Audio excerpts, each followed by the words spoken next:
আসসালামু আলাইকুম প্রিয় ভিউয়ার্স, আজকে আপনাদেরকে দেখাবো ঝাল পিঠা রেসিপি। প্রথমে একটা বাটিতে কিছু ময়দা, হলুদ এবং মরিচ নিই, তারপরে ধনিয়া পাতা কেটে কেটে নিই, তারপরে সাথে একটা পেঁয়াজ। এইটা সুন্দরভাবে কেটে ভালোভাবে মিক্স করতে হবে। এগুলা মিক্স করার পরে বাটিতে এগুলো সব মিশিয়ে নেব। মিশিয়ে একটা ডিম মুরগি হোক হাঁস হোক, একটা ডিম ভেঙে সুন্দরভাবে এই ডিম মিশাতে হবে কিছু পরিমাণ পানি দিয়ে।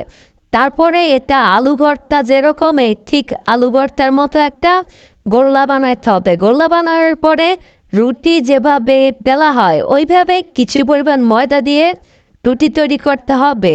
রুটি তৈরি করা যখন প্রায় শেষ পর্যায়ে হয়ে যাবে, তারপরে আমাদের পিঠার একটা আকৃতি আমরা দেব। দেখতে পাচ্ছেন পিঠা বানানোর জন্য একটা ডাইস, এইটা আসলে আপনাদের বাজার থেকে কিনে আনতে হবে।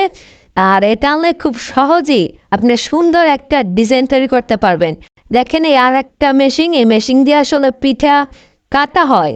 এই দুইটা মেশিন আপনারা যদি ঘরে আনেন, এই দুইটা মেশিন থেকে অনেক ডিজাইনের পিঠা তৈরি করতে পারবেন। দেখছেন কত সুন্দর ডিজাইনের পিঠা আমাদের কিন্তু তৈরি হয়ে গেছে।